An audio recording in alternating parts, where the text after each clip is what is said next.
22nd January, Saint Vincent, Deacon and Martyr. Optional Memoria. Vincent, a deacon of the Church of Saragossa, suffered terrible tortures and died the death of a martyr at Valencia in Spain during the persecution of Diocletian. Veneration for him quickly spread throughout the church. A reading from the sermons of Saint Augustine. Saint Vincent conquered in him, through whom the world is overcome. It has been granted to you, he says, that for the sake of Christ, you should not only believe in him, but also suffer for his sake. The deacon Vincent received both these gifts, belief and suffering, and held on to them. For if he had not received them, what would he have had? He had confidence in his speech. He had endurance in his sufferings. Therefore, let no one presume on his own powers when he speaks.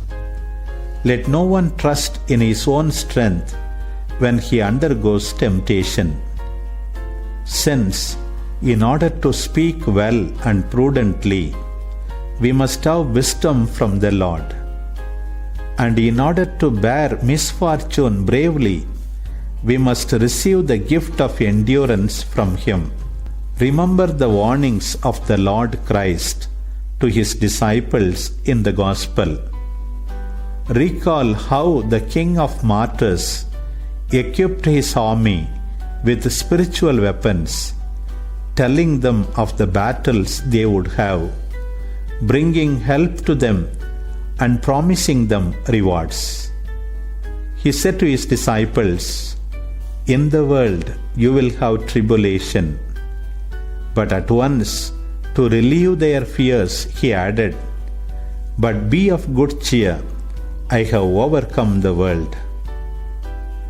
What wonder then is it, brethren, if Vincent conquered in him, by whom the world has been overcome?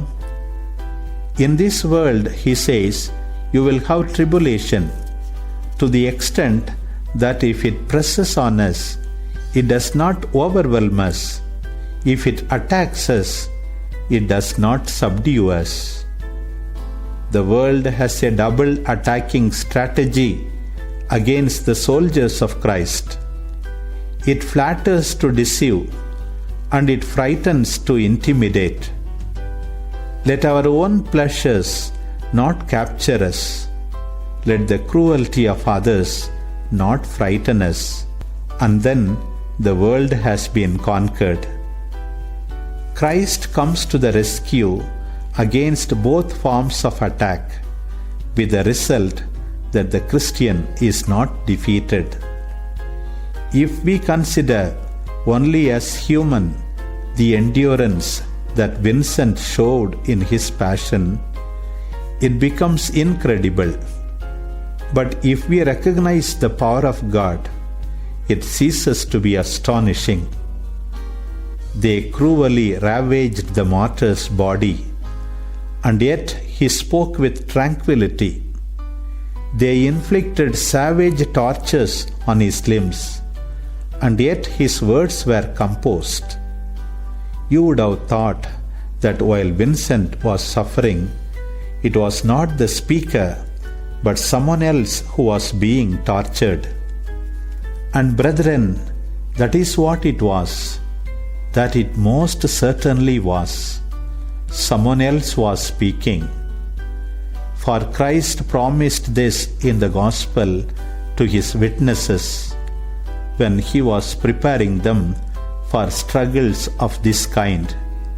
Do not be anxious how you are to speak or what you are to say, for it is not you who speak, but the Spirit of your Father speaking through you.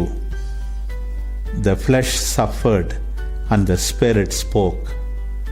And when the Spirit spoke, not only was impiety overcome, but weakness itself was strengthened.